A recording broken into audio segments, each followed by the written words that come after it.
Hello and welcome to In the Pocket. My name's Jonny. And my name's Chris. Two totally average bass players, and we're here to talk all about that bass. As well as answering your questions at home, each week we take a look at the latest news, maybe break down some tones, all to give you the lowdown on the low end. Chris, my dear, we had a week off, didn't we? How you been doing, son? We did. We had a week off. Well, it was a week on.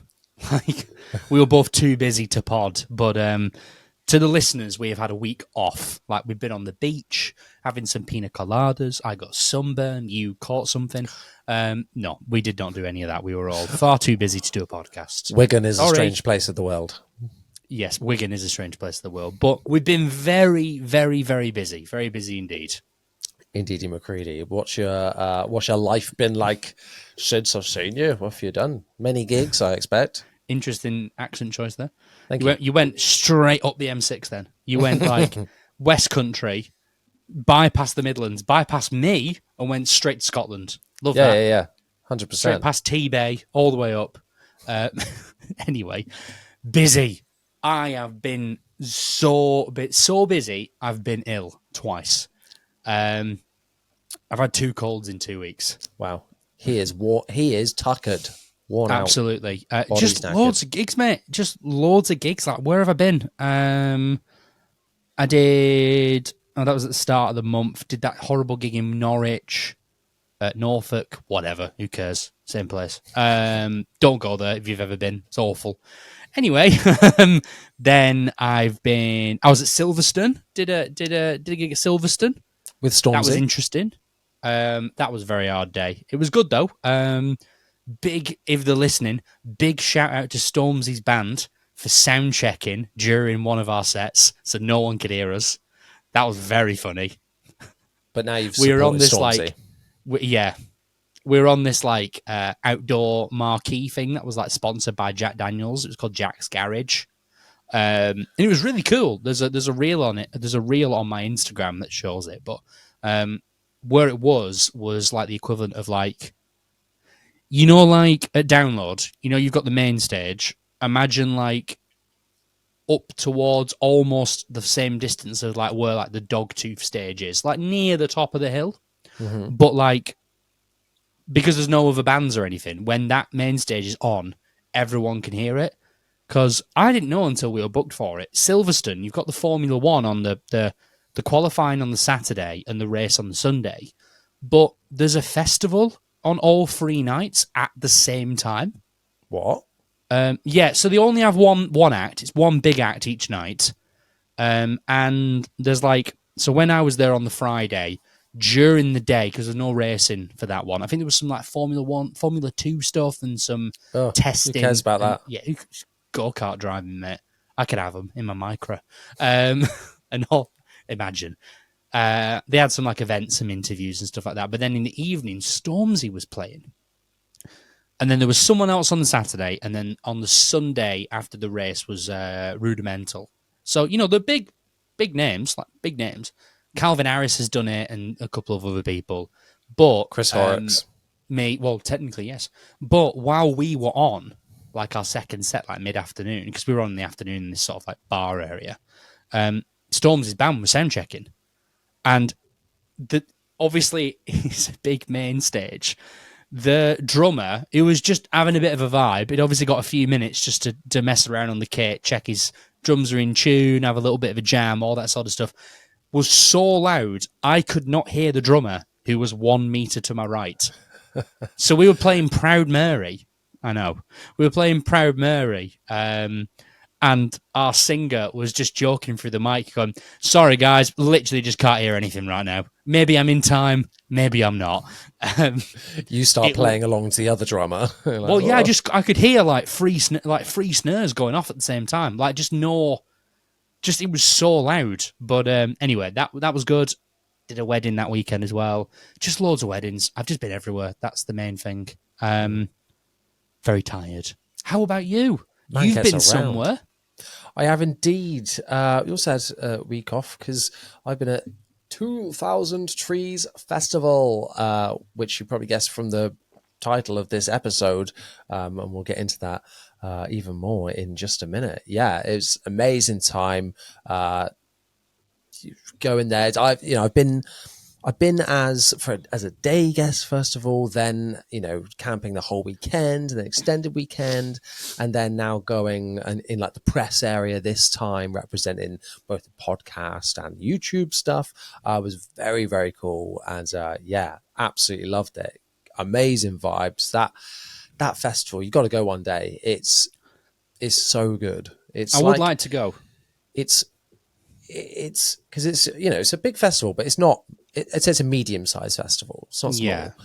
Where to get from the main stage to your tent is like a 20-minute. The size of the place? Obviously, Download, I imagine, is way bigger, like way bigger. Mm-hmm. How does it compare, sort of size-wise, to say Slam Dunk? Bigger? Ooh, do you know what? It feels smaller. I feel like the area feels smaller. Right. But then you've got more stages? Question mark. I'm going to look up the capacities. I think there's like 5 stages at Slam Dunk. Yeah, there's about the same, to be fair. There's the 2 big stages, the heavy stage, and then they've got that bit where it's like 2 face each other. Oh, that is so weird. That is weird. I watched the Menzingers, then immediately turned around and watched Creeper. Yeah, I was literally stood there and I was like, why can I hear guitars behind me? Oh, yeah, it's not the stage there. They're sound checking. Doo-doo. Yeah. And then, you just turn around and you're like, oh shit, I'm at the front now. Yeah. Oh, Sonosphere used to be like that. That's not in the UK anymore. No. Both main stages faced each other. So you'd kind of chill out in the middle if you weren't like super keen. And you could just spend the whole day rotating. Wow. Like, that was cool. But anywho, yeah, I'd really like to go to 2000 Trees. So I'd love to play there one day. Oh, me too. That's the goal. But the way my musical career is going, I'm never going to do anything in an originals band ever at this rate. But but it looks like a super cool festival, and I got quite a few mates of mine played it this year. Nice. Who did you go and see? Because you can tell us who you've interviewed. We're about to see that. But who did you go and see as well? Oh, I went to see so many. Good. I've documented all of them on my Instagram in the reel I put up with all the bases that I saw there. So I'm going to bring that up on my phone to remind myself who I saw or who particular highlights were. I saw Dead Pony again, which were really, really great. Really like that band. I saw Nova Twins, who killed it once again.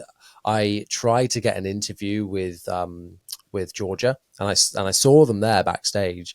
It wasn't interview time, but we couldn't make it happen in the end. But it nearly happened, so I'm hoping that we might be able to get her on as a guest some point, because she is got really interesting like bass playing, and they're like such a cool band as well, because it's like obviously there's bass and guitar and drums.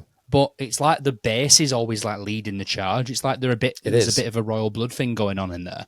But the bass always they keep all their pedal boards secret.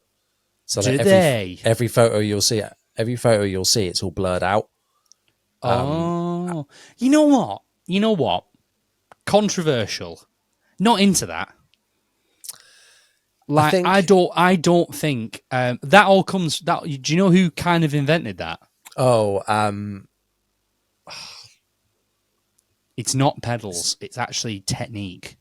Oh, no, then I don't. Well, you tell me what you thought it was going to be. I thought you were going to say like Tom. I thought you were going to say Tom Morello or something. Well, Tim Comerford famously has that pedal that he's not told anyone what it is, and it used to be like a wah-wah pedal, and over the years he's turned it into a distortion pedal, and that's like the cornerstone of his tour. But no, Tom Morello's always like just shown he's got like 3 Boss pedals and a whammy pedal. Like it's always been like, yeah, you can just buy this. So when Van Halen got big and first appeared, people were always like, what the hell's going on? Because obviously Van Halen, there was like all this tapping and, crazy guitar licks that at the time, I mean, Van Halen will go on, has famously said lots of times that he didn't invent finger tapping. He nicked it off, he nicked like the trill technique off Jimmy Page. He just decided to turn it into a 2-handed thing.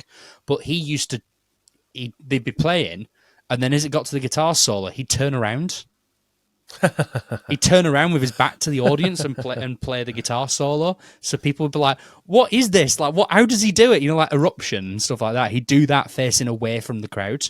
Brilliant. Yeah, people who like hide the pedal boards and like don't say what the tone is. I'm like, this ain't the Manhattan Project, bro. Like, it's not like After speaking to their press beforehand, Yeah. they said, because I said, "Oh, I'd like to know about this," and they're like, "Oh." Yeah. They said, "Go Just be away, careful. bass player." Yeah, they said, "Oh, yes, that's fine, but just so you know, they keep this very hush because," and it was like, "Oh, because they want people to find their own sound and all this." So I was like, "Oh, I can hear the inspirational quote from here." Yeah. Other bands But I saw. don't go on. I was just about to quickly say I love the bass tone and stuff of Nova Twins, but I don't listen to it and go, "That is the single greatest bass tone I've ever heard in my life. I simply must know what that is." This is a mystery to me. It's hardly a bass tone, you know, and then you don't No, hear it's it all anywhere synthy else stuff, because isn't it's it? all synth. Yeah, But anyway, I digress. Nova Twins are great. Love Nova Twins. One of my mates has depped for their drummer in the past, which is very cool.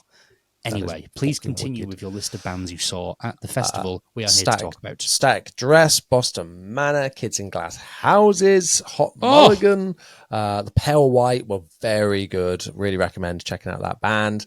One of my favorite bands of the weekend was Thumposaurus. Never heard of them, but that's a great name. I was about to talk about Boston Manor, but forget that. Talk to me about Thumposaurus. Thumposaurus are a bit like Wolfpack, but the silliness turned up. Like they had a PowerPoint presentation behind them for the whole thing, and like loads of animations and memes and stuff on it. And their bass player is like fucking Jaco Pastorius meets Joe Dart. Like I'm into it. I will. So good.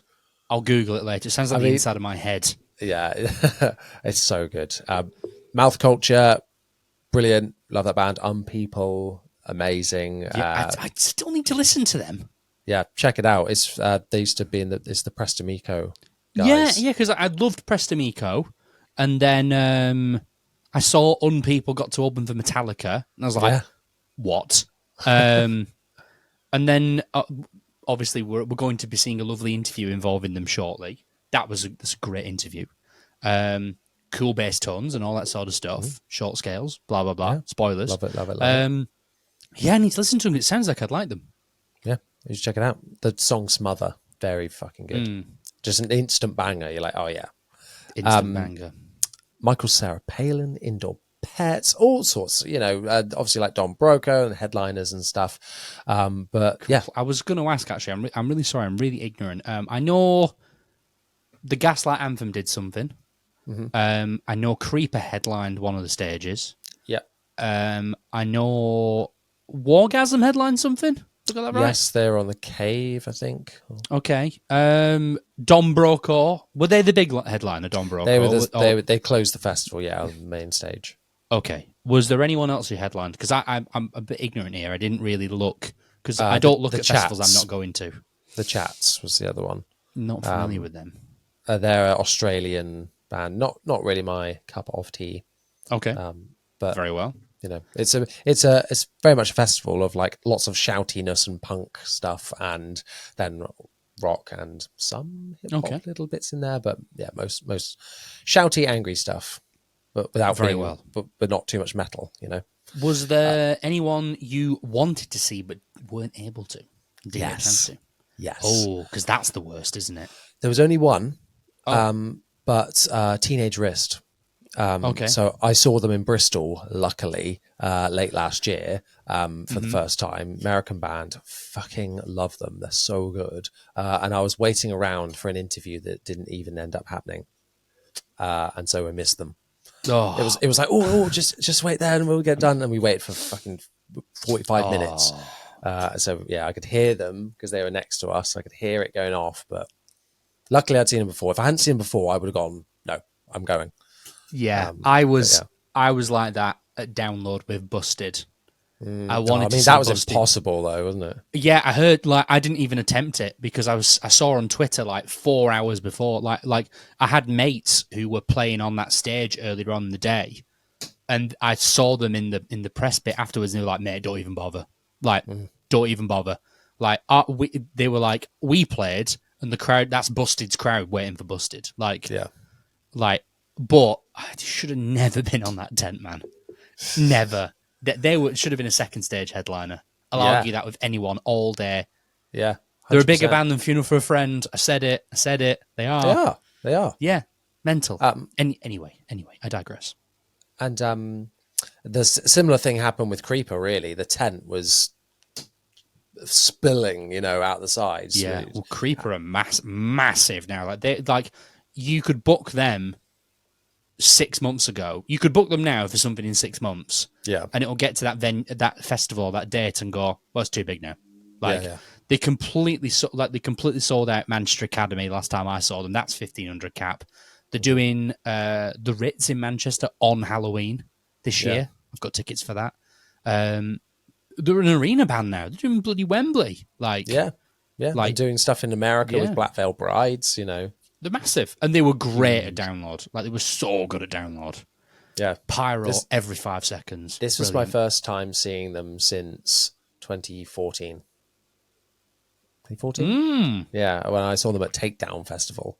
And that was like teeny tiny stage. So it changed quite a lot since then. It was an incredible time seeing old friends, meeting new ones along the way. And it's amazing place. It's probably my favorite UK festival for sure. I would love to go. Maybe I'll come with you next year. Yes, please. Yes, please. We should do them all. Talk to me about who we are about to see interviewed by yourself. Of course. So, like I said, as I was there, we set up some interviews with a handful of bands. We spoke to bass players from Hot Mulligan, Kids in Glass Houses, Mouth Culture, Blank Atlas, Creeper. Who else do we speak to? All sorts. Unpeople, yes. I think that's it, isn't it? 1, 2, 3, 4, 5. You tell me. 6. That's 6. There was meant to be a few more that didn't end up happening, like I said. But everyone that we spoke to was just so lovely, really, really friendly, and equally as nerdy as well. Everyone kind of their faces lit up in certain moments, and we were joking like, "Oh, I've got an easy in here getting interviews with bass players because no one normally wants to talk to us." And they were like, "Yeah," and sometimes you're not sure whether they're going to be really rubbish on camera, or if they're pent up and they're ready to go. This is my moment. Exactly. That's literally what Shay from Kids in Glass Houses said. Oh, Kids in Glass Houses. That's the other one. Finally, my moment has come. Yeah. But having seen the interviews, I think everyone you interviewed was great. There was some really good moments in there that we're about to see, and all round job well done, in my opinion, Johnny. Thanks very much, my friend. Don't congratulate me yet. The people haven't watched it yet. Let's have it. That's true. Well, yeah, but let's have a look. My opinion is more important. Fair enough. Yeah. We are kicking things off with our interviews here at 2000 Trees Festival with the lovely Jonah from Hot Mulligan. Jonah, thanks so much for joining us. Yeah, thanks for having me. Of course, anytime. How are you doing today? I'm doing well. I woke up like an hour ago and just got some lunch. Trying to just wake up, get my day started. Amazing. Well, you're looking and sounding fresher than me, so I'm surprised you're up an hour ago. Good job. So you guys, you were just telling me of this is the final date of a whole EU, UK tour, etc. Yeah. How's it been so far? It's been great. This time around I think it's a little bit shorter. Like, this was a 3-week run, and I feel like the last couple times we were here was a little bit longer than that, so I don't think any of us are too burnt out. Yeah, we're still like in that part of tour where we're just having fun, so it feels good. Incredible. Yeah. Well, I hope that the UK is keeping up and being a good time. Yeah. You guys. We did London last night, and I think it was the best show of the tour so far. Oh, really? Yeah, just as far as the headliners, at least. Incredible. Didn't hurt that England won. Oh, of course. Football game. Yeah. And that happened during our set, so stop not the set cared, mid-set. Goal! There's been a goal. Yeah, everyone. That's literally what we were like, getting score updates in our ears, and we're like, you guys just scored, and then they would like go crazy. Incredible. Well, thank goodness that they won, otherwise Yeah. it would have been a different story. Yeah, or maybe. they would have I'm sure. turned on us. Well, I know that Mulligan fans can be, can get pretty wild. Yeah, sometimes. And, what would you say, not just of this tour, but of the whole time you've been in the band? Because you started in the band in, was it 2022? Yeah, beginning of 2022. Amazing. And what has, A, surprised you most since joining the band? And B, what's been like the weirdest moment for you whilst on stage?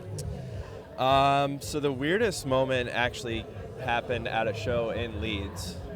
A guy that was very drunk just like jumped off of a lift thing that was very high up in the air.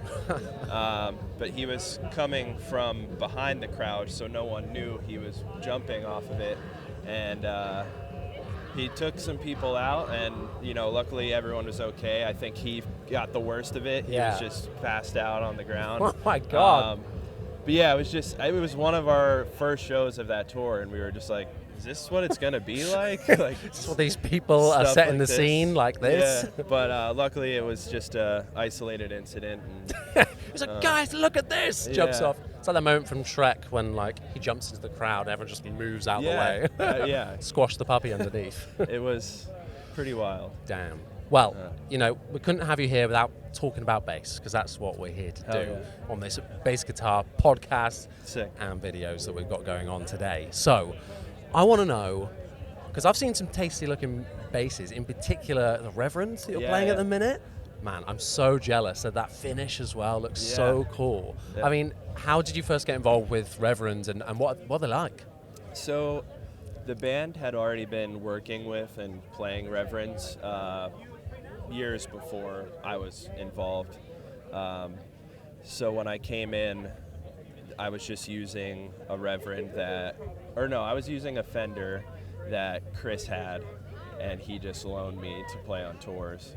And then eventually I just kept being like, it would be cool if we were all playing Reverends. They look pretty and sweet. then for one of the tours, I just showed up and they surprised me, bought it for me as a gift. So, Mate, that is the dream. yeah, Living and I that. love it. It's like my favorite bass that I've ever played. Incredible. 'Cause it's like a PJ type bass, isn't it? Or like with a Yeah, you're a P bass it's called guy. the maybe? Decision P.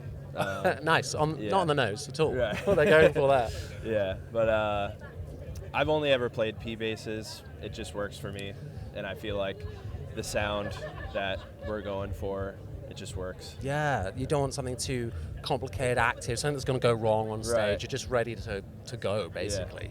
I mean, from there, you guys going, I suppose, especially for this tour, you all digital for this? And Yeah, it's been that way pretty much the whole time since I've been involved. yeah, I just go direct to front of house. The rest of the guys are on Kempers. yeah. So there's no gear on stage. It's kind of nice because I don't have to worry about lugging stuff in and out. Yeah. I actually have the least setup and tear down of anyone. It takes me You're like, 5 unplug, minutes. done. Yeah. Throw my bass to someone else. Incredible. Oh, nice one. So because I know that you're singer in another band as well, aren't you? Yes, Wild Red. Amazing. And I was listening to them on the way here, actually. Oh, sick. Sounds great. I love Thank Jimmy. you. The Yeah, hell track's yeah. really nice. Thank Very you. cool. And, how do you find, is this your first time being a full-time bass player in a band? Or? Yes. Amazing. And how are you finding the difference between being the front man to now this? So, all the bands that I grew up playing in, I always played drums.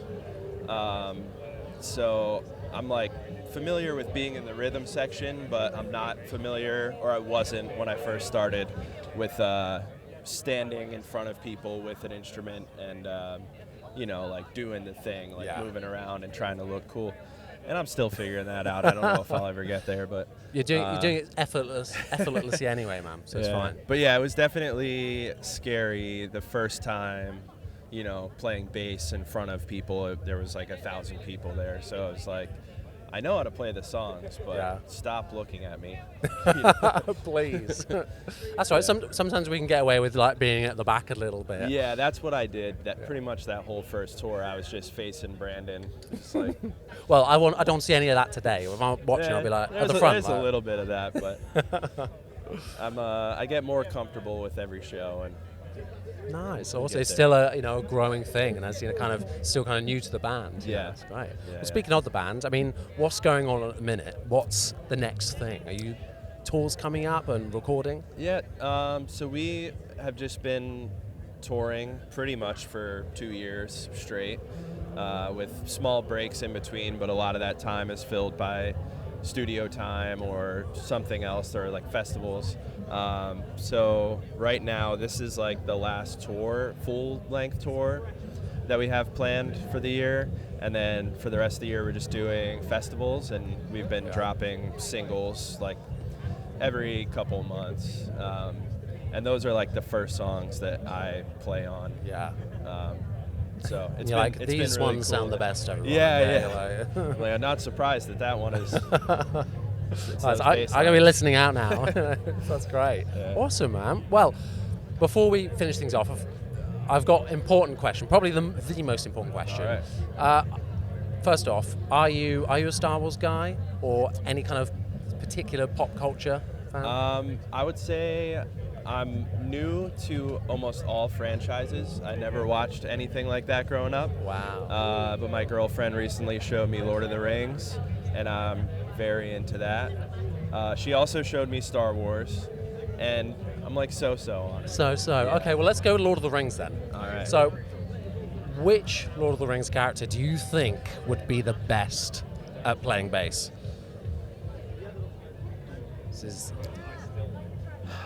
I gotta go Gandalf. I feel like he has, ultimate knowledge of everything. So he's probably the best at any instrument. He has got tricks up his sleeve for Yeah. sure. Yeah. I'm having a full circle moment. This is really weird. For a video I was making yesterday, I was literally dressed up as Gandalf playing bass against a green Hell screen. yeah. That rules. So I agree. I've channeled that in the moment. Yeah. So yeah, Sick. totally agree.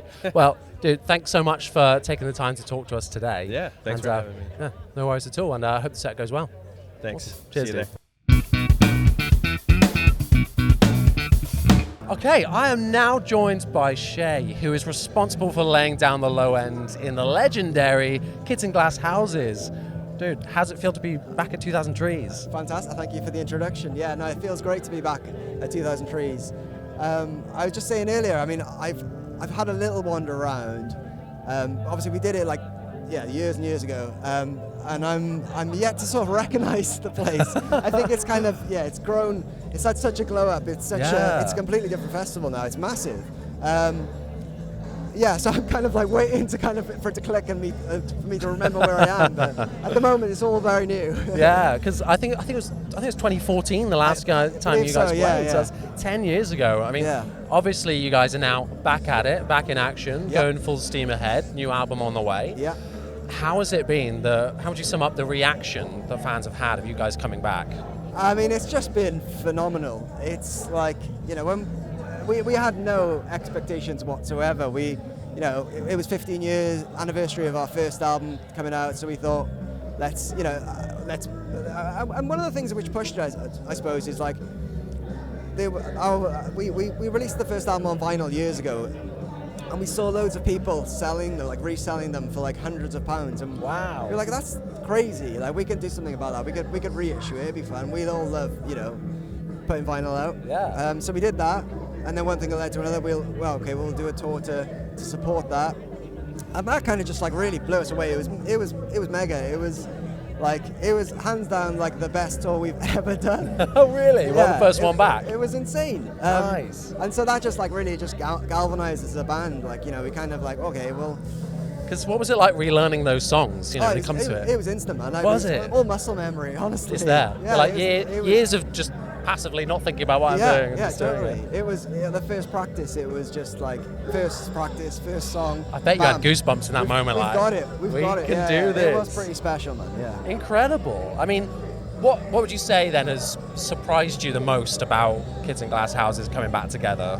I would say I mean, this sounds really arrogant. It sounds awful, but I'm surprised at how good The we are love now. for me. No, we are good. Like we're like way better than we used to be. It's like, why weren't we playing like this like 10 years ago? I think we've just all like matured as musicians and just have a better understanding of performance. It's crazy. We should be sort of getting worse with age, but we're really not. Well, like I'm George Clooney. glad you just didn't put the bass away and just dusted it off and lifted it out. It hasn't come out the case since. It's a regular fixture in my house. I have got 2 children though, so every time I do bring the bass out, they just want to get involved and slap it essentially. I was going to bring it along here. Oh, I've got it with me in my tent, but Fender do a bass ukulele now, like a little P bass that's tuned to E to G, and it's great. I bet that's loads of fun. Yeah, it's so good. I get that on the Christmas list. If Father Christmas can bring them absolutely, you'd be like, ukulele. my kids growing up. I've just got. I just picked up a Mustang bass, like short scale. Oh, really? That's pretty fun, man. Yeah. I'm actually, it's like my preferred live bass at the moment.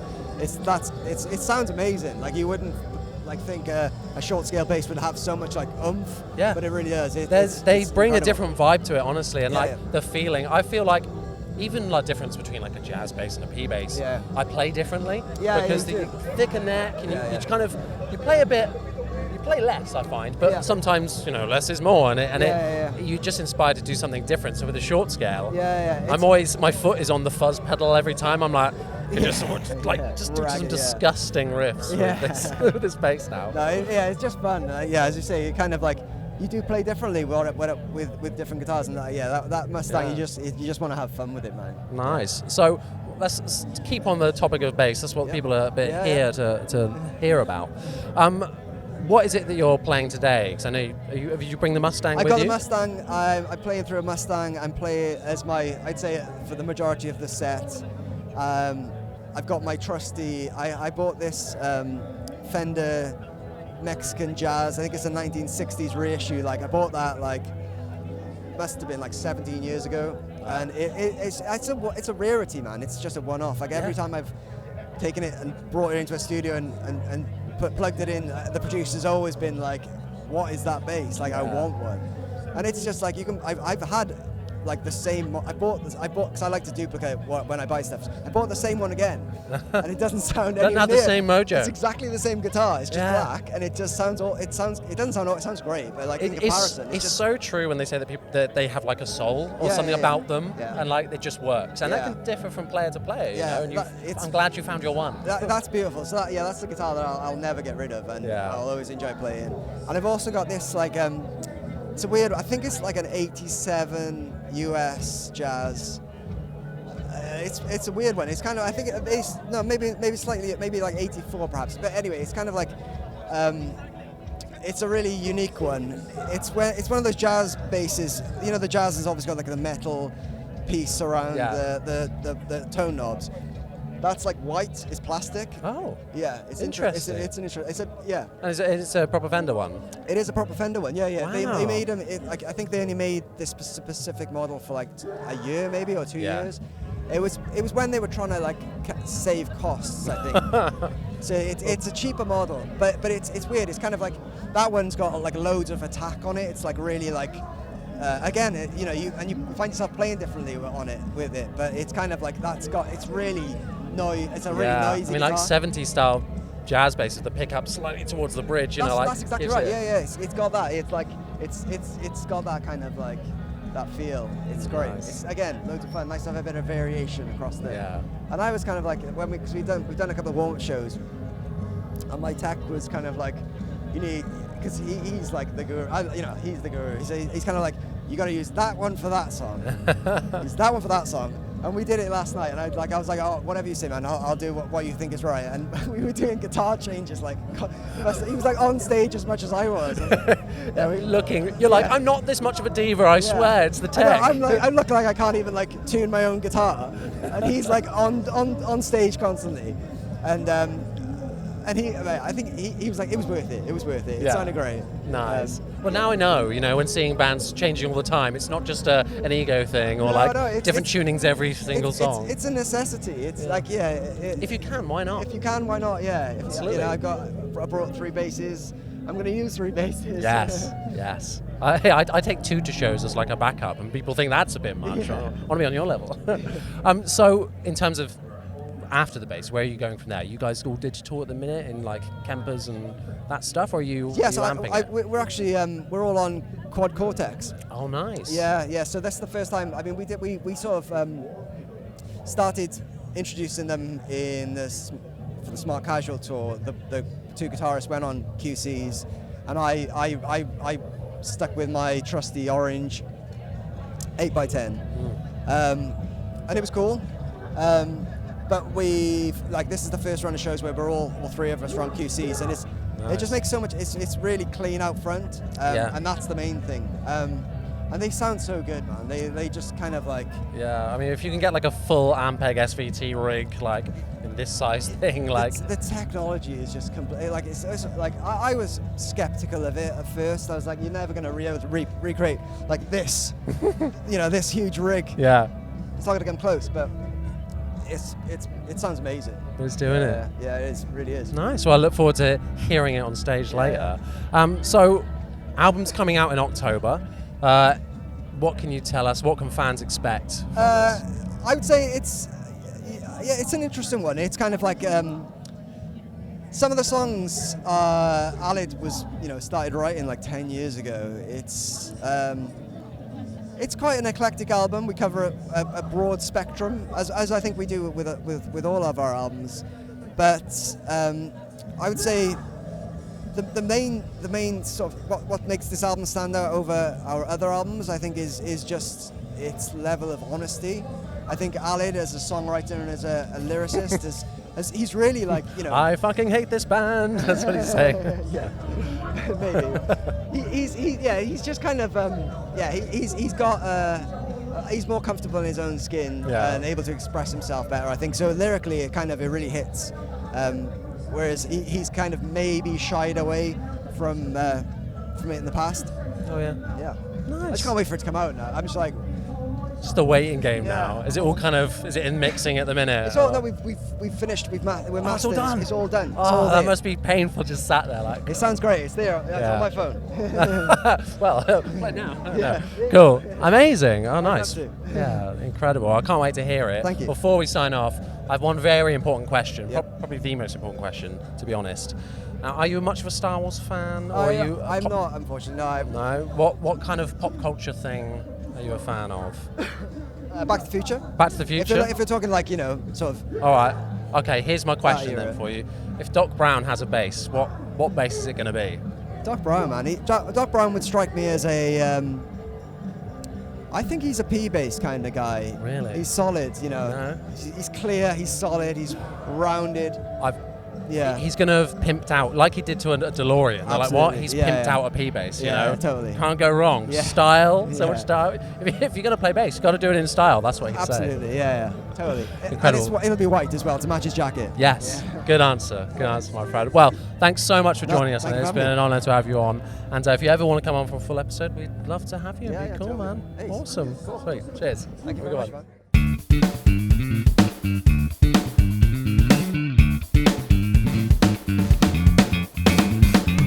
So now I am joined by amazing Meg here from Unpeople at Hello. 2000 Trees. How are you doing today? I'm good, thanks. Yeah, we've all been kind of sick actually this week. No. This is the first day where I feel like slightly more alive. Okay, good. So it's good timing. The good vibes timing. are coming back. Yeah. Already. I'm coming back to life. I was gonna come yesterday, but I was like, I just need to stay in bed all day. Good decision. So it was a good decision. It was really hot here yesterday. Really, so I think that would have been the last thing I needed. Going back on stage, sunburn. Yeah. Like, ah. Yeah, I'm feeling like recharged, ready to go today. Good. So, Amazing. Good. Well, can't wait to see you guys playing later. Thank you. Mate, I've got written down on my phone, Smother is a banger in all caps. Thank you. When I first heard that song, I was like, okay, I know what the hype is going to be around this band now. Like, so good. For that to be a debut as well. Yeah, that seems to be the one that kind of gets stuck in people's heads, especially that guitar riff. The amount of times where you just hear people like... Yeah, absolutely. Well, I mean, you guys have just been nominated as well for the Heavy Music Awards for the best breakthrough act, which is absolutely incredible. How does that feel? I mean, yeah, it's mad. Like, I remember when we found out about that quite a while ago, actually. Like, we had a little catch up with our management, and they were like, "Oh, by the way, you've been nominated at the HMAs." And we actually went last year as sort of like our first band outing. Yeah. No one knew who we were, and I remember we were getting interviewed. And I said, "You'll know who we are next year." So, like, I feel like I've kind of you. Yeah. Like, I was like, I can go back and be like, "Yeah, you know us now." Would it look bad if not? Imagine if we turned up and like, You'll see me next time. Yeah. Maybe not. It was a bit of confidence that we don't normally have. We're all quite sort of like modest and kind of hard on ourselves. But I was like, You're bringing it. You're bringing it. You know who we are next manifesting year. that. Yeah, we manifested it for sure. Yeah. Incredible. Well, how would you describe the kind of reaction to the band overall from fans? I think we had a bit of a good head start with like the Prestamico fan base sort of like. Obviously, everyone was gutted that they, announced that they were breaking up. So I think, we kind of had a bit of a head start with that. But in terms of like the wider reaction, it's been insane. Like, I think it's kind of exceeded any of our expectations, and a lot of the opportunities we've already had, and signing Sharp Tone, and kind of the team we've been able to build around us. It's just awesome. And we kind of are hearing nothing but good things really from people who are coming to shows and stuff. So amazing. Well, like I keep saying, I can't wait to see you guys on stage later. So you have very kindly brought your bass along with you to the show. Let's grab it. Well, this is my main one now. So it's Fender Mustang Player 2. Player 2, is it? Yeah, so it's the PJ setup, which is why I play this, because so you've got the like jazz bass single coil in the bridge, and then like kind of the P bass split coil in the middle there. And I mean that's where I normally have it. So a blend of the two. It's just it's great, and with it being like short scale and stuff, like I kind of started as a guitarist. Okay. We all do. It's okay. We all do. It's fine. So I really like playing a short scale. So this is kind of like my main one now. But I also have a Gretsch, like Junior Jet as well. Oh yeah, they're great. Which like considering the price point, it's great. Well, it's insane. Mike Kerr's still using it, like in Royal Blood. Like it's good enough for him. You could consider it an entry level bass based on the price, but it just carries like gritty tones so well. Yeah. I mean, this one is just like it's like next level from that. It like the note clarity you get on this, even with like a really fuzzed up tone, it's just short scales with a bit of fuzz, like exactly, that's where it's at. It's so fun. I think that like the core kind of the Unpeople bass tone and bass sound does come from my pedal board, but like I think pairing that up with this bass, and I play an Orange AD200. Oh, incredible! Which it's like sounds like a chainsaw. Yeah, there's one on stage at the minute, so right at home. That's it. With the full 810. So like just that kind of combination of this, the pedal board, and the Orange amp is like, it's just chef kiss. Yeah. Nice. That's like the main sort of thing that people will say to me after shows. They're like, the bass tone, like how I can't as long as they go. I can't take too much credit for it, because it is basically a carbon copy of like the Prestamico, like their last record, kind of the bass tone that they crafted for that. It's kind of like a carbon copy of that. But quickly, you said there's a lot going on the pedal board. What's the secret sauce? What's going on? I mean, I don't want to say everything, but I would definitely say the pedal that is like the big bit in the set that just like kind of blows everyone's minds is the JHS Bender. That really? pedal is like insane. Nice. It's just like scary. I've never tried one of those. That's cool. It sounds like a swarm of bees, a swarm of angry bees. Yeah. That's what we want. But also I'd like the Hamstead Subspace pedals. I don't know if you know them. They're like I've got a couple of them, so just kind of like one sort of like my kind of standard kind of dirty tone, and then two on for sort of like the next step up. And, gain staging like that is just so fun. I think that's the thing about kind of my pedal board. It's just like building layers of drive. And in the past, I've kind of had really simple setups where I've just had sort of like a Sans amp and a Rat or something, and like that's great. But like in this band, I think just for the dynamic of the drive and the fuzz and stuff. Yeah. Like it's building layers of it. When everything is pretty heavy, when you need to take it to that next exactly, level. yeah. you've got Otherwise, those. it's just going to get lost behind the guitars. So Yeah. That's yeah. not what we want. No, at all, ever. we're important. Yes, we're we're really the, important. We're the backbone. Exactly. baby. Yeah. Cool. Amazing. So, last question then. Yeah, last go question. for it. What would you say you're the most nerdy about, like pop culture wise, or like favorite movies? Okay. What is it? Oh, that's an interesting one. Probably. I mean, I'm a graphic designer, like as my day job. So I think like typography and stuff, and like band logos and band merch. Oh, like okay. that's something. If you have like really lazy merch, I'm gonna judge you because. You're going to go in that merch tent later. Yeah, and I'm be just like, like, no. Hire me. Okay, hire me. I'll do better merch Just for you. attach your cards Yeah, to yeah. their things. But maybe that's not a pop culture thing. Pop culture, pop music. Pop music, Yeah, really? I'm a Charlie XCX girly. Oh, nice. Yeah. Like in So, the new album then. It's amazing. Nice. It's amazing. So yeah, I'd say like probably like pop music and like Yeah. queer, gay stuff because I'm a massive lesbian. So There yeah, we go. just that world. Cool, Yeah, yeah. Well, who is your favourite pop bass player then, would you say? Oh, that's really hard. Or Do you know favourite what? song for Brian Robert Jones, who plays guitar for Paramore right now, he used to play bass Yes. for Moona, who were like one of my favourite bands. And I saw them live a bunch of times, and I was like, who is that guy? Like, he is so So sick. cool. And he actually played, and I think maybe wrote all the bass on This Is Why. He did. Yeah. He did, because I So- saw him playing like this, it was a PJ Active American Fender B Yeah. bass, and I was like, He does a lot of Wow, stuff with that- Fender, actually, yeah. Yeah. But I love him. I think he's super cool. Like, obviously, he's an incredibly talented guitarist as well. But like, some of the bass lines on that record, just incredible. so yeah, so Yeah. fun. So yeah, I'd say him definitely. Amazing. Yeah. Good choice. Solid Yeah, choice. thanks. Amazing. Thank you so much. Yeah, for that's me. sitting Thanks for having me.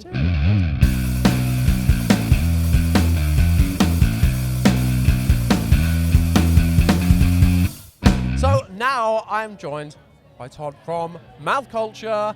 Hello, Dude, hello, hello. Incredible set. Thank you so earlier. much, my dude. Sounded Thank so, you, thank so you. good. I'm Yeah. gonna, gush about your bass in a little bit because Yeah. we've spoken a bit on Instagram Yeah, for sure. before yeah, this. Just say like, oh my Yeah, god. yeah. I It love was this. crazy when I seen your name come up there because I've like seen your videos and stuff before. Really? And I had no Stop idea it. you were like seen us before and then like gone Yeah. from there. So yeah, it's been great. Yeah, man, I'm shy in Yeah, person. that's so it, yeah. I saw you guys. I was like, oh no, No, they are. can't go over. With the said, like, I think everyone assumes like we have this like exuberant like confidence all the time. I'm just like, I'm in here. I'm just like, okay. Where am I Look at going these people. next? Yeah. Mate, the energy you're bringing today and Yeah. matching on stage is, Yeah. stellar. So Yeah. great job, man. Thank you, man. Great Thank job. you. So 2000 Trees, have you guys been here before? No, I mean, we've none of us have actually even like been here like just as a general punter. Like, do you know what I Yeah. mean? It's like for us, everyone's told us how good this festival is, right? And when I got here, I was just, I don't know, just the whole vibe. We got at night, so all the lights were there, and it was all sounding Yeah. in so close proximity, and I was like, everyone felt so like family orientated, and it was like,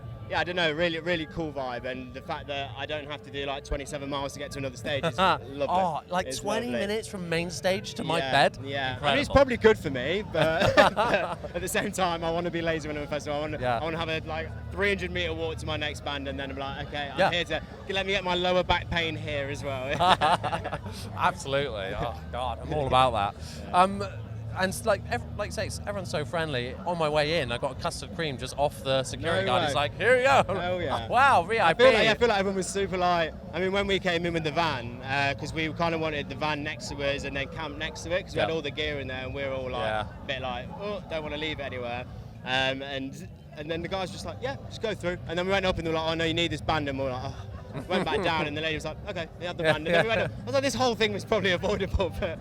And this fine. is over like Yeah. not far at all. Yeah, exactly. Small Yeah, festival. like she's about 200-meter thing. Yeah. So, but, Nice, yeah, awesome. Well, I mean, you guys alluded to on stage that you have new music coming out. Yeah, we soon, do. right? Yeah, I mean, I kind of we've given like little slithers here and there, but I'll give you the, the Stop it, exclusive. yeah. I'm so but yeah, so the first week of August, or might be this early second week of August, we will be releasing our first single for a possible new EP. Woo, Yeah, incredible. possible new EP, Nice. I yeah. like that you're going with the EP route as well. Yeah, I think like, we've still got. I think with what we've put out already, I think you can probably tell, especially with Mishaps, that we've got quite an eclectic sound where we kind of pull inspiration from a lot of places and go down different avenues. Yeah. When we write, we kind of write what we sound. If we think it sounds good, we go with it. It's not like it has to be fitting with this or that.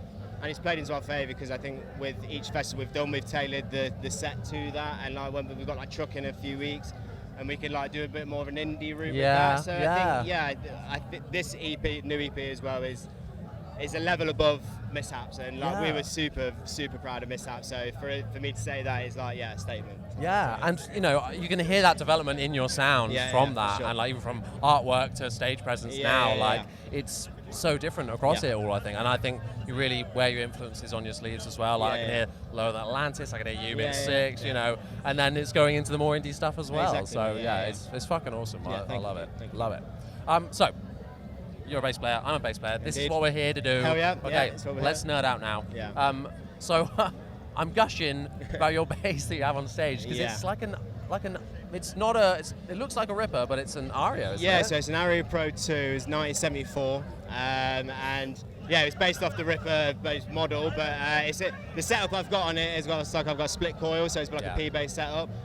But it's got such a growl to it, even like, so when we went to studio and I used it for the first time, Jamie, our producer, he was just like, you got anything on your pedals? I was like, no. I was like, this is raw, dude. That's it, baby, I'm raw dogging this boy. And it's just got that, the guy who I bought it off, it was off Reverb, and he was like, I've had like 2 grabbers in the past, and he was like, this just shits on it. I was like, hell yeah. I was like, let's go. Like, I mean, I took it for like face value on the sense of him saying it, but he really didn't lie. It really...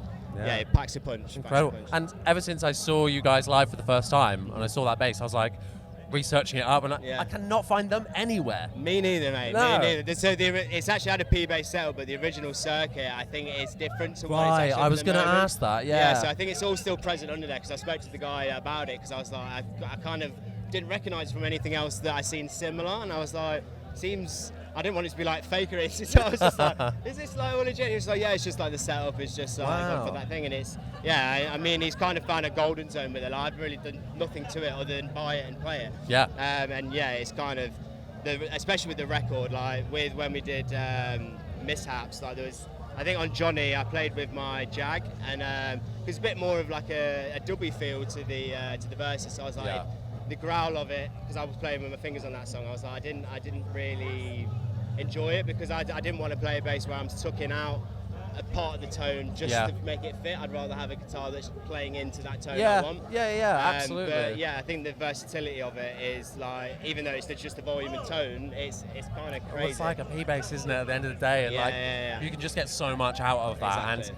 And I go through so many phases, but I always just come back to a P-bass, and I'm like, it's just it's that element of just the flexibility in there. It's like you can play rock and you can play jazz. So it's kind of, so. That's what you want. Yeah. And so going from there, you're going into pedal board, then into it's like a Mark bass. Yeah, head, so I've got the Mark bass head, I've got the little Mark, which I enjoy, but I don't think it's quite right for what I want at the minute. But with finances and stuff, it's sort of like a one that I'm just planning to go to. But with my pedal board, I've got a Dark Glass Ultra as like my preamp, and then I'm going into a Boss Overdrive, which is sort of now the yellow one. So nice. it's super noisy pedal, right? So, but I've got the multi-stop, and I think you've used before, in one of your videos, and I only recently discovered that had a noise gate on it. I was like, I just thought it was just chorus and like delay, so I was like, okay, great, I'll put it on. Sweet. And it's like really cleaned up just my whole setup, and I think that's been a game changer for me, because we have a lot of sort of, with our music, because we're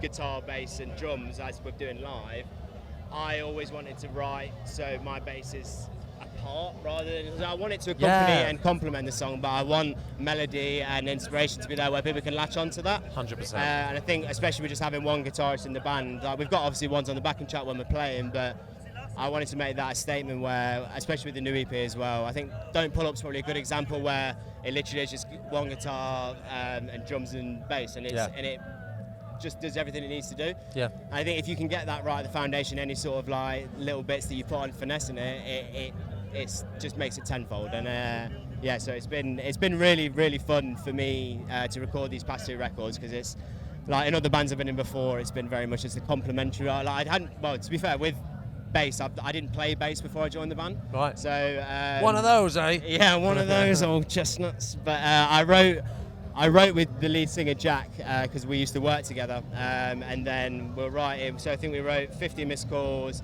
Had Enough, Paradise, I think that was it before I joined the band. Wow. And then there was just an opportunity where I think the bass player left, and then I was like, I'm going to go for it. Like, I play guitar, so like the transition to it is like there was a lot more to it than I first anticipated. But I wouldn't have guessed that. You play it like a bass player. Yeah, you're not that. fucking strumming it away. Yeah, exactly. I think I really wanted to, because I learned all the songs on my fingers first, and that was like the whole thing I wanted to go in with, because even if the song's not applicable to play with fingers and only with a pick, I wanted to know it on that basis, so the feel of the song and the dynamic changes and stuff. And yeah, I think it's just played as my favour now. Where That's a really good approach. I've not heard someone like approach it like that before. I think I suppose, I mean, I hadn't taken any advice in going into it. Like, obviously, like I said, I played guitar before in bands, but going in with the bass approach, like, whenever I play with bass players, it's never been something I've sort of invested myself in to learn more about. So, yeah, I just think going from that foundation level, with obviously my guitar experience, it was a nice foundation to build from, I think. And absolutely. Well, you fooled us with being a guitar player. The parts are really well thought out, and like you say, complements the song perfectly without just copying the other parts. It's really filling it out, and for a 4-piece like that, I think you're smashing it, man. Sounds awesome. Sure, thank you. Yeah, perfect. I'll go into the rest of my pedal board as well before I go. So after that, because my new pedal, I just got the Stone Deaf Rise and Shine. Oh yeah. Really? So I've been playing through that, and I didn't really use it today as much because I want to distortion sounds where I can have a more of a subtle, sort of warmer one where I can have like it sits in a more shoegazy feel, with one being more penetrative and like hits you in the face vibe. Because that's what I felt like I've been missing, because I've been using my dark glass as sort of like my basic core tone across the whole songs, and have that as an always on pedal. But yeah, I'm still like honing it in, because it's very different everywhere I play. I play it at practice room, it sounds great, and then I go back home, it's different, and then I'm going on there and it's different. So it's hard to so I'm just learning it as it goes along, and then once I've sort of figured out the dynamics, because there's a lot more fluctuation go with that, where there's an octave pulse on it, there's a trem on it, so there's a lot more variation, because I really want to, especially with headline sets, because with this we kind of got to fill out the set with songs what people are there for. They don't want to hear a transition. You're on, you're off, you've got to get out of the way. But with the headline shows, I really want us to sort of explore, and I want to fuck around with pedals. I want to be turning, like I've got a Digitech Watt synth wah pedal, which I got years ago, but I've not had any chance to use it. There's like one sound, it's like a Beastie Boys track, and I was like, I just need to write a Beastie Boys like bass riff, so I'm just like... You sound like me. You buy the gear in anticipation of using it. Exactly. I will. I don't need it, but I could definitely use it. I will. I will make myself use it. Exactly. That's how I started YouTube. I wanted to buy bass. I was like, I don't have an excuse. I know. Mate, I'm just so jealous of all the gear you get when you bring it down. I'm just like, it is good. It is good. We'd have to hook up one time, and then we'll play. Yeah, man. Once you're down in Bristol again, that'd be cool. That'd be cool. That'd be awesome. Well, let's finish things off. Yeah, man. What would you say? I'm a big Star Wars guy. Yeah. What is your kind of nerdy pop culture thing that you're into? I'd probably say it'd probably be Lord of the Rings. Okay. Probably Lord of the Rings is one of those ones where like my memory is terrible, right? So like when you have the level of sort of geek or nerd where you got like everyone, when you know the backstory of characters and stuff, like I'm not at that level. But when it came to like the whole void of like Harry Potter or Lord of the Rings, I was very much a Lord of the Rings guy. Yeah, when everyone says like putting Harry Potter on now, I'm sorry if you do love Harry Potter. I just can't get into it. I'm more of like I want an orc to say absolute gibberish to me rather than someone saying Wingardium Leviosa, you know? Exactly. Yeah, for sure. Nice. Well, the core question then is what character from Lord of the Rings do you think will be the best bass player? It's got to be Bilbo. Really? Bilbo with a short scale. Yeah, for sure. Yeah, I think Bilbo with a short scale. I think that he'll have the intricacy in the fingers, because like, I just think, especially with the size of them, because they're quite like thicker than normal human fingers, right? Yeah. So I think it will have a bit more of a warm, deep tone. That nice. I think I'd probably put him like a dub reggae band, and just have him play bass on that. And he's got this insane pedal board with his hairy toes on it, exactly, kicking them on. Yeah. Nice. You could just do it with one toe, just even just use the foot. That's how much weight it is. The pedals have to be massive. Yeah, for sure. Incredible. Great answer. Thank you. It's been an absolute pleasure. Mate, pleasure. Thank you so much for coming on. Look forward to the next time, dude. Cheers.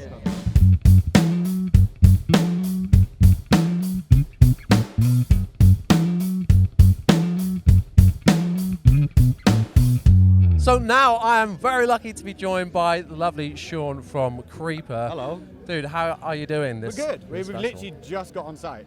So straight out of the van, straight to here, say hello to you guys. It's been nice. Amazing. Oh, well, thanks so much for dropping in. Okay. It's an absolute honour. We'd love to have you on the podcast for a full episode sometime. Yeah, It'd be really cool. It's in the pipeline at some point, for sure. Let's do it. I had to nail you down. Let's go. But yeah, you guys are so busy and got so much going on.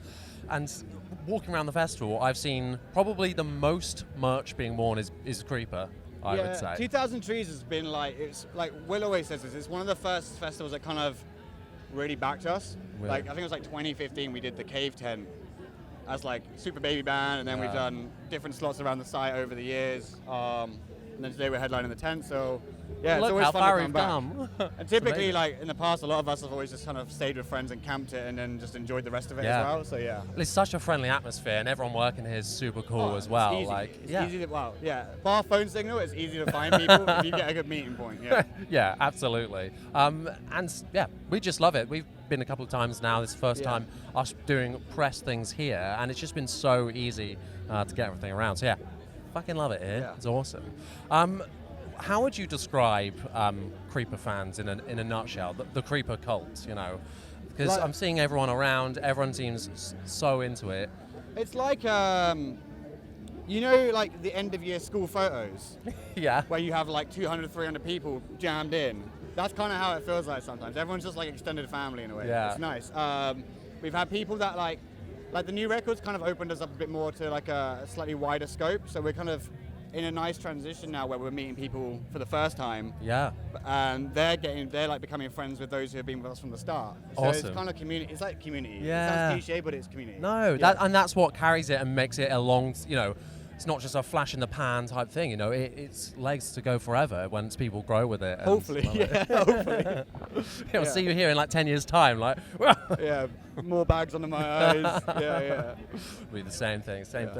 Amazing. Well, let's move on to the most important thing, which is bass. Yeah, for some people it is. Yes, for those who know. for those who play bass, it definitely, Yeah. So what are you playing at the minute? I've seen you with a couple of P basses. Yeah, a P bass has been my thing for a while.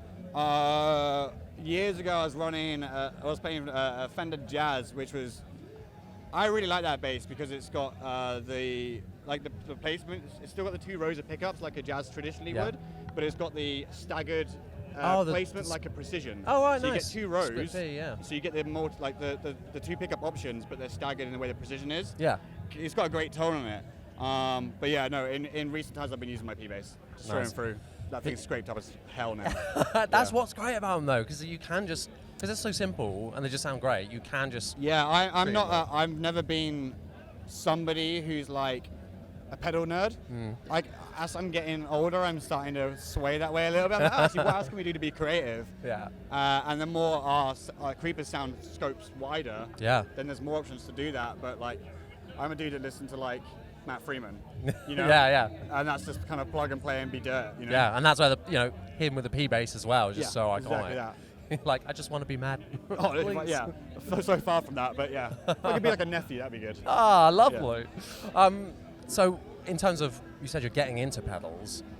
What are you kind of looking at the minute, and what are you thinking? Oh, I want to go down that. What I was doing for a minute is for a while I was literally just running into a TE3 chromatic tuner, straight into a Sans amp, taking the dirt from that, DIing as well, and miking up the cab. Yeah. Right now, though, I'm actually using the Quad Cortex units. Oh, cool. They like Quad Cortex and Neuro have been great to support us, so I've been running that. It makes it just traveling means that we can go to America and I can have the exact same thing over here.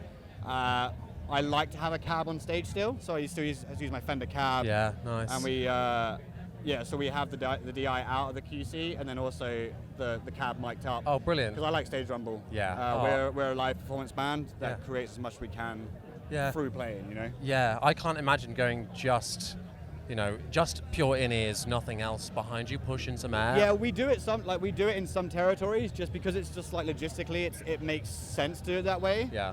But my preference is always put a big cab behind me. Yeah. Let me feel it. I want to feel it right down here. It does. It definitely changes things. Like it definitely changes. Like, I think how if you've got like that push from behind, naturally. Yeah. It kind of like, it's like, you know the whole thing of people say they feed off the crowd? Yeah. It's kind of like that. You're Yeah. feeding off that. And Yeah. so sometimes with a dry stage, I struggle a little 100%. bit. And if you sound good, you play better. Yeah. It's just so true.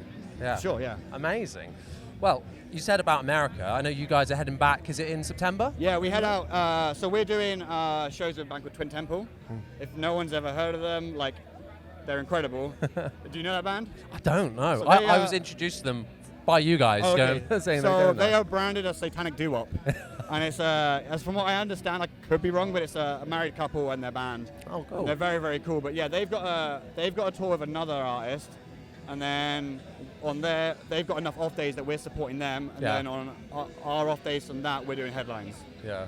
At some point, yeah. So it's like we've made a tour out of, it's like a Roman, Russian dolls Yeah. Oh, really? tour situation where it's like, It's like kind kind of cool. of changing as it goes. Yeah, That's exactly fun. that, yeah. I like that. It's not just the same thing like every night. Yeah, though. it keeps us on our toes a little bit, yeah. Awesome. And then, we've had the new album come out. You're then playing Wembley, isn't it, with Black Veil So Brides? we got a double headline at Wembley Arena, which is kind of mad to think. We've technically played Wembley Arena at the Heavy Music Awards. Yeah. For like a 10-minute, like, here's a taste of Yeah. our show, you know. But yeah, no, I think, and the thing is, like, the relationship we built, like Andy, Black Veil singer, gave us one of the best opportunities when he took us on tour in like 2016. Yeah. And he's really backed us for a long time. So then we did the Black Veil thing in America a couple months back, and then from that, it's kind of organically been created that we're gonna. I think it's nice because I think the two bands are on the same page of what we want to create from the show. Yeah. Rather nice. than it being like this band and this band, I think we want to try and really make like an event Yeah. rather than just going to a gig. Yeah. Yeah. Amazing. Oh, I can't wait to see all the stuff Yeah. that comes out from that. And Hopefully. I'll Yeah, probably yeah, be there yeah. myself. That's amazing. Awesome. Well, Set is headlining the Axiom later Correct, today. Yeah. 8:30, I think. 8:30. Amazing. We'll try and be there to see you guys in full force. I'm sure, just like Download, you guys are going to fucking smash it Yeah, here. Download was a fun one. Yeah. Yeah. We kinda, Less muddy here. Huh? Less muddy here. Yeah, well, some of our crew were here up on Wednesday, and they were like, it's a bit Download-esque. But then I came up I was here for the day on Thursday to see Gaslight Anthem. Yeah. 'Cause they're like one of my favorite bands. So Amazing. yeah, so I kind of got to grips with the site a little bit, so I knew what to bring today. Yeah. You went in like full wellies today, then you were safe. I got my DMs just on backup. Yeah, that's what I'm doing the whole Yeah. time. Amazing. Dude, thanks so much for You're joining. welcome. I'd like to sign things off with one important question. Yeah. And what is it that you're most kind of nerdy about? So kind of pop yeah, culture-wise? so my nerd thing, I suppose, is I collect. There's a company based in San Francisco called Super 7. They release these like figurines called reaction figures, and they basically take like pop culture things like movies or great bands, and they release waves of like action figures basically. And I try and collect as much as I can. And my wall at home is it looks like a toy shop. Yeah, it's one of them. It's like like instead of having like the Funko Pops, I have like these sort of 7-inch tall, like glow-in-the-dark agnostic front things. And Incredible. Yeah, Amazing. cool. Well, if you could get, one bass put in that collection, what bass would you pick? One bass. Yeah. The worldie, the one that you'd want. Dude, like P bass. I'm just Done. I'm sticking with it. Like, to be honest, like back when I was younger, like Warwicks. Oh, really? The tone and Warwicks when I was younger, I really was into. The thumbs sound Yeah, because incredible. they're really rounded and you can do a lot with them from when I tried them in the past. Yeah. But like my influences are P bass. Yeah. So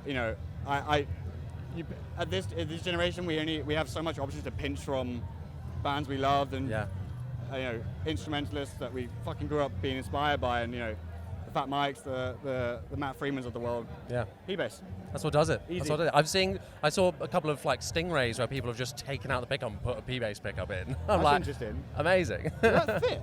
Well, it looks real weird, but they Yeah. put it kind of like in the middle, like the custom like scratch shit, plate and okay. stuff. But yeah, it's Damn. pretty cool. Well, dude, Yeah. thanks No, so you're much for welcome. joining me. It's been an absolute pleasure. loved it. And hope the set goes well later. Appreciate it. Thank you.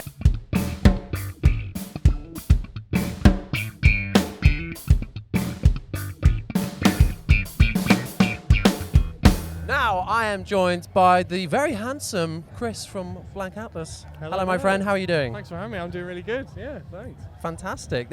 We were just saying, like, as big fans of 2000 Trees, this is your first time playing this time. Long time punter, first time player. And yeah, a bit of a dream come true, really. Amazing. Yeah, and how was the set? It was really, really good. We played super early, we were at 10:30 a.m.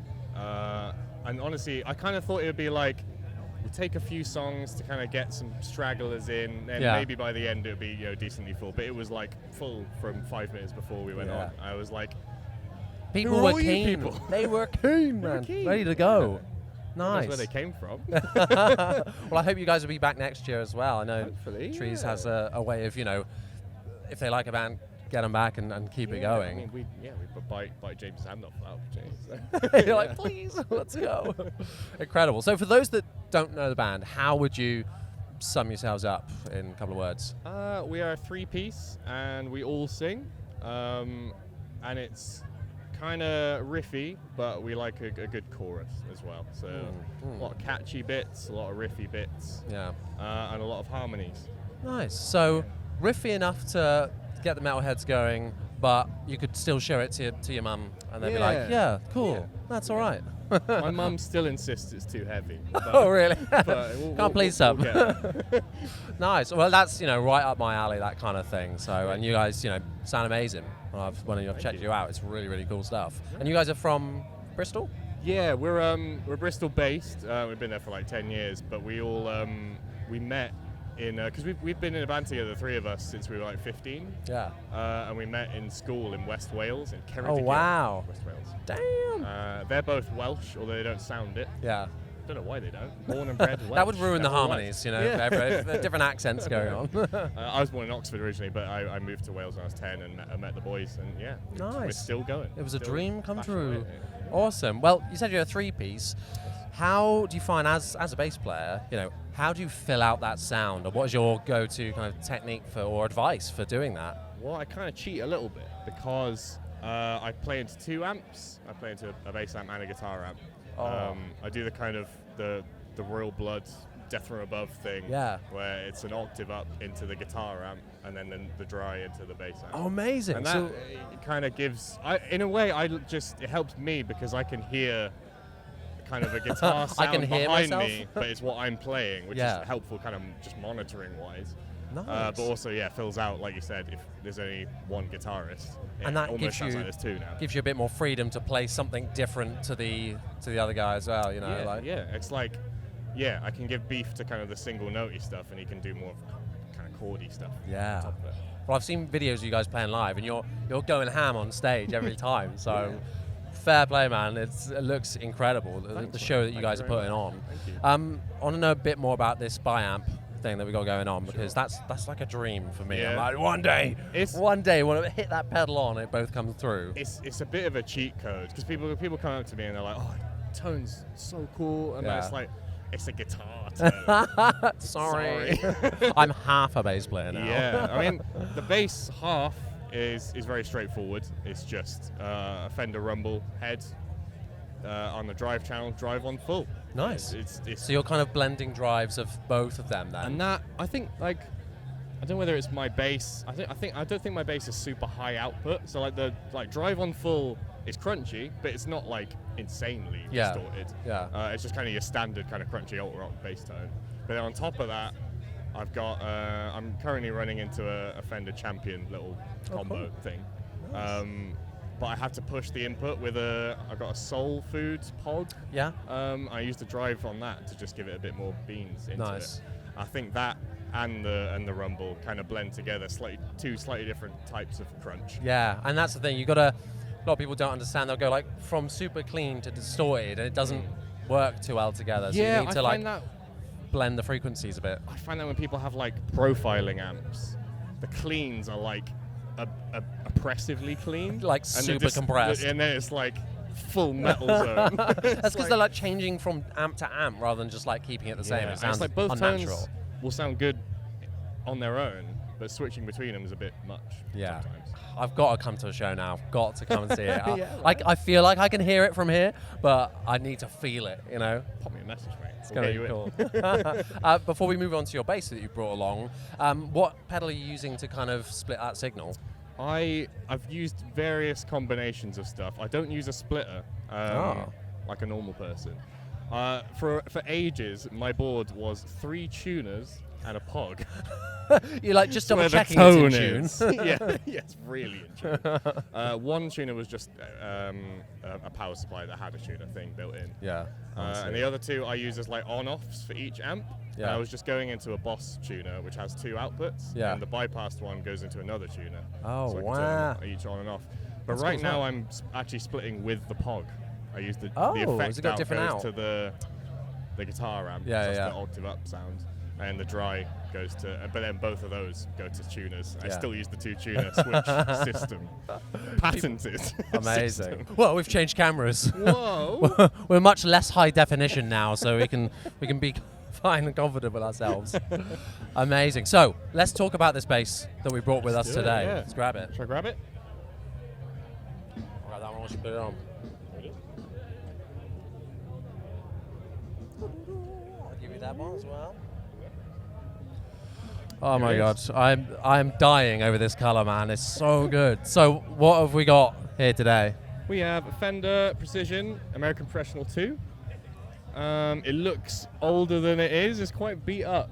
I'm a fairly energetic performer, and it gets dinged from time to time. Yeah, because these came out like 3 or 4 years ago. These ones, I think. I guess And if you know when these come out, you could be like, how is that already in this this condition? is a vintage instrument, surely. The knobs have come off, so that's great. Yeah. They just don't seem to stay on. It's got a soul and personality now, you know. Yeah, You've let it know who's boss. It's got a history, yeah. But it's absolutely stunning. The necks on these and the fretboard edges are just beautiful. Yeah, What is it that, you know, gravitates you towards a P bass? I've only ever played Ps my whole life. Like, so my dad was a bass player. He played jazz. He played like upright bass and bass guitar. And he just happened to get me a P bass. I think I was into rock music, and P basses are just like a classic rock bass. Quintessential tone. So that was his go-to for me. I've just stuck with them ever since. I think they're physically lighter than jazz basses, which for me, especially now that I like to kind of have a bit of a boogie on stage, it's quite nice. I can throw it around a bit more. Yeah. And I think the pickups in Ps have a kind of signature bark to them. I suppose that really works for your sound specifically as well, because there's P basses are so traditionally mid-range focused. Absolutely. That, you know, guitars are very, you know, going for that mid-range as well. So it would work perfectly. I'm a big fan of mid-range. It's a controversial it's an thing. underrated frequency band, I think. Some people are like, get rid of them. Just get out of here with your stingrays. Yeah. Where's all the meat? Bright and clanky. Yeah. I mean, they sound great for a different sound, but I think of what I want, it's like these sound great through loads of distortion. There's so much for it to work with, I think. Yeah, absolutely. And yeah. there's every style. It's fucking awesome. I love a P-bass. And yeah, I'm obsessed with this, and now I want one. So thanks for that, man. Going to set me back a couple of £1,000. Grab yourself one. And the color is a weird thing, because I've basically only ever played like blue basses, at least in kind of my most recent kind of gigging career. Yeah. I used to have I think it was a Squire. But it was like super old. And it didn't even have anything on the headstock. Maybe it wasn't even a Fender. Someone was embarrassed. My uncle got it for me. And it wasn't this exact blue, but it was like a slightly more muted blue. My dad got me this one. Got me in blue, probably because he just assumed, he's been playing that He's blue liking bass for that. ages, he must like blue. Blue's fine, but it's become kind of my color. I think I have to stick with it now. Yeah. Just kind of accidentally. I want to see blue pedals. I want to see blue amp. Yeah, the whole thing. Bring it in. The whole lot. That'd be cool. Amazing. Thanks so much for bringing this along. No and problem. damn you for making me want to spend a lot of money. So cool. Right, we'll finish things off now by asking. Well, I've got 2 very important questions because in your band's Instagram bio, you say for fans of McFly, I'm a sugar. Yes. Which is an incredible combination. Imagine that lineup. Yeah, I'd go. Which band would you rather be in out of those 2? Gosh, I mean, McFly would be a lot easier. I mean, Dougie's great. He's a fantastic player, and he writes some really cool parts. With the Blank Atlas boys, we used to play McFly songs quite a lot. Oh, really? Back in the day, just like in the practice room, there's some of those bass lines are tough. Underrated. nowhere near as tough as Meshuggah. So I think I'm gonna have to go McFly there, just because I'd be way out of my depth. Fair. Good answer. You're like, safe one. I'm not messing about. Yeah, I know my limits. Yeah. So finally, then, you know, I'm a Star Wars guy, so that's my like big pop culture nerd Hell thing. yeah. What I want to know what your thing is, pop culture wise, that Pop you're culture interested. thing. I'm much more of a Lord of the Rings fella. I've met a lot of Lord of the Rings bassists. It seems to be a Yeah. trend. My big question for you then is, which Lord of the Rings character would be the best bass player? Oh, great question. It's tough. Well, I'm gonna need some time to think about that one. That's a banger. Bass players, we have a reputation of being like super quiet, reserved. You know, we just kind of sit back, serve the song. I think that's broadly true. Yeah. But it isn't really true of me. Not for you, no. So, I don't know. I think the stereotype of the bass player would be someone like Sam Gamgee, I guess. It's just be I thought you were going to go there. back I like of the this. room, you know, in the pocket. But I would love to see Gimli freaking out on it. He'd play like a Jackson or some shit. Like And a he'd short be- scale version. Yeah, and he'd be freaking out on that thing, I reckon. See him That's what rocking I out, wanna and see. like the amount of fuzz pedals. He's got 3 tuners, just in case. A million you know. fuzzes. He'd be in a band called like Bong Ripping Titan Killer or something. Write that It'd down. be yeah. Write that down. We need that band name. It would be amazing. Incredible. Well, Chris, thank you so much for joining. Congrats so much for on having me. playing trees, etc. And I hope you guys wish you all the best. Thank you so much. Awesome. It's been a pleasure. Thanks for having me. Thank on. you very much. Cheers. Wowee, what a bunch of lovely people who are much more handsome and better looking than me. Oh, That's why they're playing in the bands and I'm not. That must be it. Yeah. Yeah, I think so. I will say some good looking people. I've completely forgot his name from Kids in Glass Houses. Oh, Shay. That's a good looking man. Handsome man. Handsome gentleman. Yeah. Let us know in the comments down below what you thought of these interviews and what questions you would want to ask them, because it'd be good to see some of these people return and maybe come on the podcast as full guests in the future. I think that'd be really, really nice because, like I said, everyone I met was super, super lovely. And just cute little bass freaks, I'll call them. Nice. I really enjoyed, like, everyone was really forthcoming about gear. Like, not necessarily, I'm not saying they were like, well, I use these cables and these strings, but it's like sometimes you talk to people and, like, I think bass players can be really guilty of this. They just don't talk about the stuff. They just go like, oh, yeah, man, just like P bass SVT, and it's like, there's just no, like, almost like, I need to look cool by acting like I don't care because the guitarists care loads, that kind of thing. But it was really cool that when you ask some of these bass players, well, nearly every bass player, I'd say, what do you use? They were all like, I can talk about my pedal board. And then they talked, or they can be like, it was really cool as well how many people were into short scales. Like,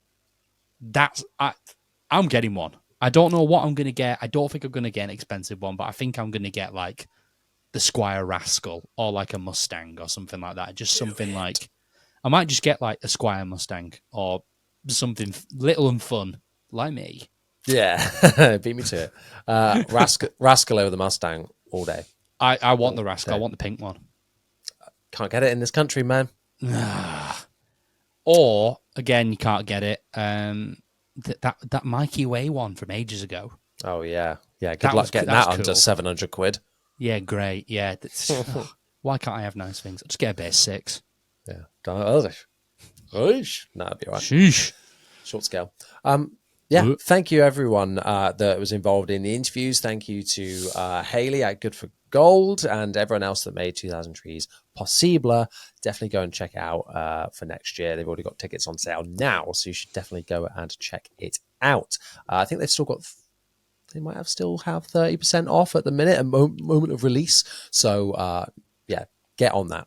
Get on it now. God damn it. Absolutely. We love a moment of release. Anyway. 100%. Chris, where can people find you on the internet? Sorry, I really struggled to do that one with a straight face. You can find me everywhere under That Guy on Bass. That is literally it. I'm doing lots of gigs at the moment, and I'm trying to document bits of them the best I can. bought a new toy last week. Got a TC electronic wiretap, which I discovered upon the point of wanting one that they're actually like rocking horse poo. So quite lucky that I got one. I have to thank you for that, Johnny, because you found the Facebook Marketplace. Sorry, can we go back? Go on. They're like what? Rocking horse poo. Rocking horse poo. Well, the actual term is rocking horse shit, but have you never heard that phrase? I've never heard that phrase in my life. I wonder if that's a northern thing. Interesting. Wow. If you've also never heard of this, can you let us know, please? Well, yeah, if something like is really hard to find or rare, you go, God, it's like rocking horse shit. Like a rocking horse? Or like a rock, yeah, because what a rocking horse doesn't poo, does it? It's an inanimate object. So you could just apply it to anything, right? Well, yeah, Or but it's the same as like you're as much. Poo. Well, no, but the analogy is a rocking horse runs parallel to a real horse. It's just you put the word rocking in front of it, and all of a sudden it's not real.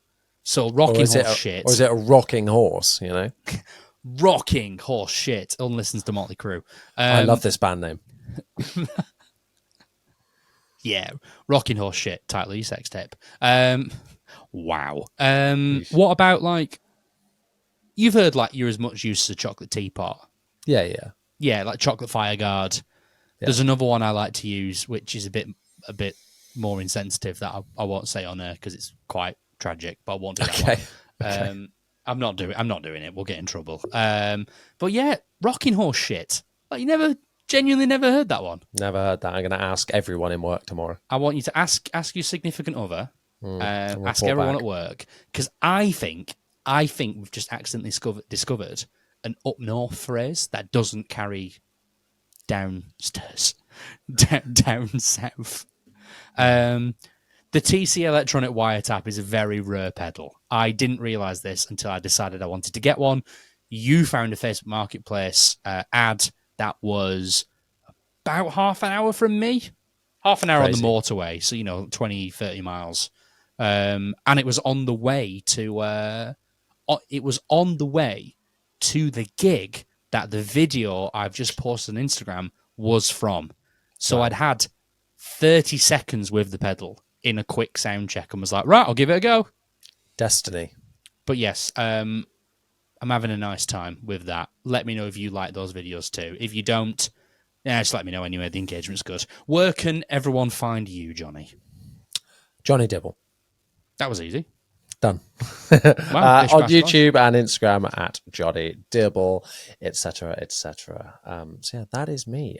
If you have a question for this podcast, or if you want to just come and reach out to us or see our lovely faces, you can do so on Instagram at In The Pocket Pod. Make sure you go and follow us on there. We're getting close, or not too far off of 1,000 followers. We are, now, which is cool. We're in the very, very, very high 800s. Mm-hmm.